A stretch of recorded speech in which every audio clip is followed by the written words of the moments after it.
Good morning, friends. This is another successful video. This gentleman aged about 45 years. He has been suffering from pain in the right lumbar region,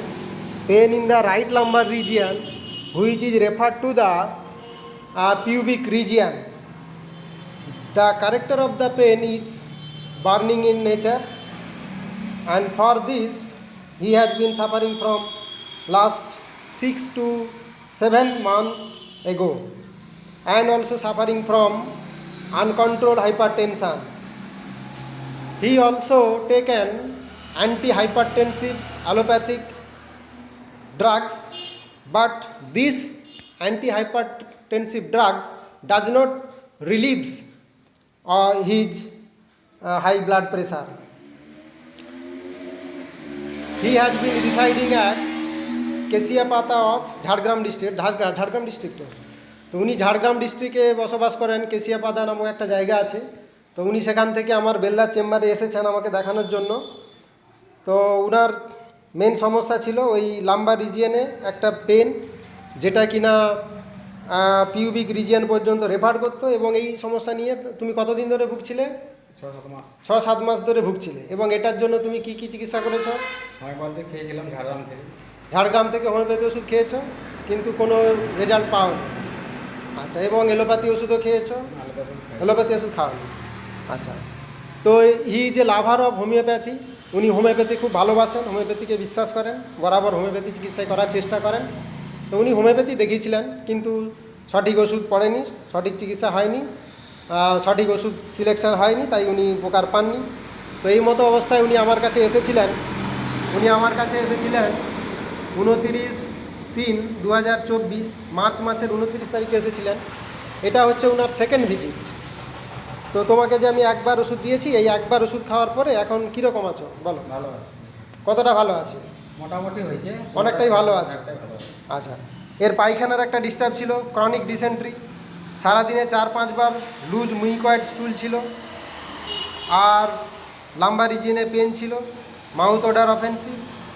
তো এই সমস্ত সিমটমসগুলো, এছাড়া এর আর যে সমস্ত আমরা সিমটমসগুলো পাচ্ছি, family history, paternal grandmother suffer from asthma, patient is chilli patient, fasting aggravate, thrust profuse, salivation sometimes, profuse sweats, and the sweats is offensive, desire for meats, desire for sweets, desire for salt. তুমি মিষ্টিটা একটু খেতে পছন্দ করো, লবণ খেতে পছন্দ করে, আর মাংস সহ্য হয় না, mind irritable, consolation aggravation, hurriedness, impulsive, dictatorial, company desire, এই সমস্ত সিমটমসগুলো ছিল।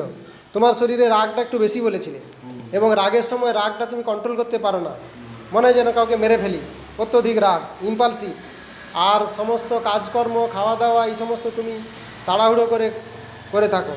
তো এই সমস্ত সিমটমসগুলো মার্কুরিয়াসকে কভার করে। তো এই পেশেন্টকে আমি একবার মাত্র ওষুধ দিয়েছি, মার্চ মাসের 29 তারিখে একবার মাত্র ওষুধ দিয়েছি, মার্কুরিয়াস 0/123 বিডি, দ্যাট মিনস দিনে 2 বার বিসেন্ডাই।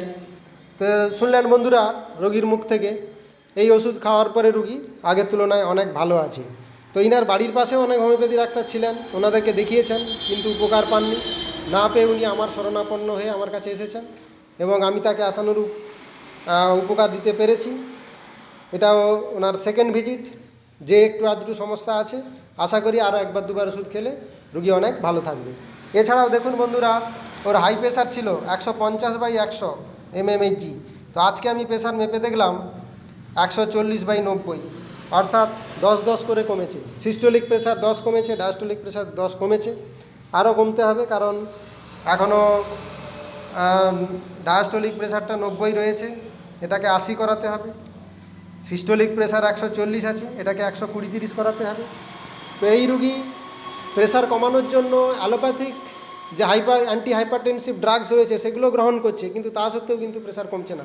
কিন্তু আমাদের হোমিওপ্যাথিক কনস্টিটিউশনাল মেডিসিন উল্লেখযোগ্যভাবে তার প্রেশারটা কমাতেও সাহায্য করেছে।